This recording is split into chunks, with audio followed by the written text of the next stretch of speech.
Oke, Mas Adi, kalau mendengar jawaban Mas Adi dari tadi begitu ya, melihat dari pengalaman politiknya yang masih belum banyak, masih kurang begitu dari seorang Kaisang dan juga butuh keajaiban meskipun Kaisang seorang anak presiden untuk mendongkrak elektabilitas dan membuat PSI lolos ke parlemen. Artinya Anda melihat belum ada kualitas di diri Kaisang yang cukup signifikan begitu ya untuk kemudian bisa mengeruk suara.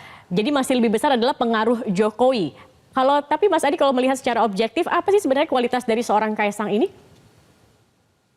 Ya kan begini Mbak, misalnya kita melihat partai politik yang nggak lolos parlemen, misalnya Perindo nggak lolos parlemen, padahal kita tahu ketua umumnya adalah pengusaha besar malah melintang di partai gitu ya. Kemudian misalnya ketua umum PBB, siapa yang tidak kenal ketua umum PBB, tapi tidak mampu mengantarkan partai ini lolos ke parlemen, apalagi Kaisang yang kita tahu tidak memiliki rekam jejak dan portofolio politik yang cukup panjang.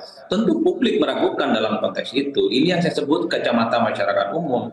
Tapi sore itu saya memang harus kita akui, posisi Kaisang sebagai anak presiden ini melampaui itu semua, melampaui kapasitas, melampaui jam terbang, melampaui pengalaman politik gitu.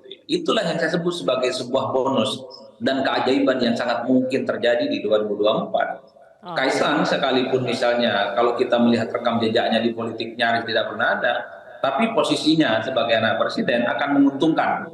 Begitu banyak pemilih-pemilih yang entah datang dari mana yang sangat mungkin akan perlahan berdatangan memilih PSI sebagai pilihan politik mereka di 2024. Apalagi kalau kita melihat hasil pileg PSI 2019 yang lalu, itu perolehannya kan 1,8%.